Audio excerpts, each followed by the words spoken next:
प्रभु, आज स्वर्ग नहीं कांप रहा, पूरी सृष्टि डर गई है। नरसिंह का क्रोध अब किसी असुर पर नहीं रुक रहा।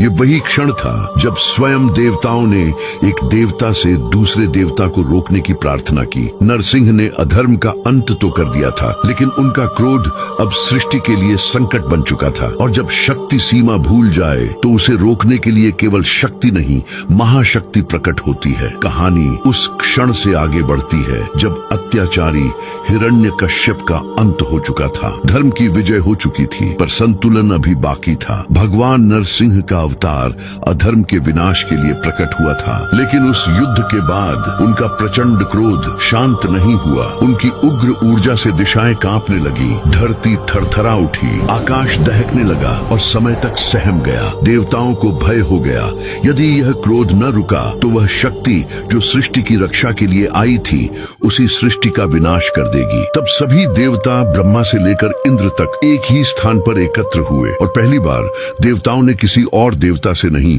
बल्कि महादेव से प्रार्थना की। महादेव जो संहार भी हैं और शांति भी। महादेव ने पहले अपने गणों को भेजा, पर नरसिंह की उग्र चेतना किसी के वश में न आई। तब महादेव समझ गए, यह युद्ध नहीं, यह संतुलन की पुकार है। आकाश में गूंज उठी एक दिव्य गर्जना और उसी क्षण प्रकट हुआ महादेव का अद्भुत शरभ स्वरूप। 8 पैरों वाला, विशाल पंखों से युक्त सिंह का मुख और असंख्य भुजाओं से सुसज्जित एक ऐसा रूप जो शक्ति और चेतना का संगम था। शरभ ने नरसिंह पर आक्रमण नहीं किया, वह युद्ध नहीं था, वह नियंत्रण था। एक ही क्षण में शरभ ने नरसिंह को अपने पंखों में समेट लिया, जैसे माँ उग्र होते बालक को हृदय से लगा ले। धीरे धीरे नरसिंह का क्रोध शांत होने लगा। उन्हें एहसास हुआ उनके सामने कोई शत्रु नहीं, स्वयं महादेव खड़े हैं। क्षण भर में क्रोध ने समर्पण किया और शक्ति ने मर्यादा को स्वीकार किया। यही है शरभ अवतार का रहस्य। जब शक्ति दिशा भूल जाए तो उसे रोकने के लिए शक्ति नहीं, करुणा से युक्त महाशक्ति प्रकट होती है। इसीलिए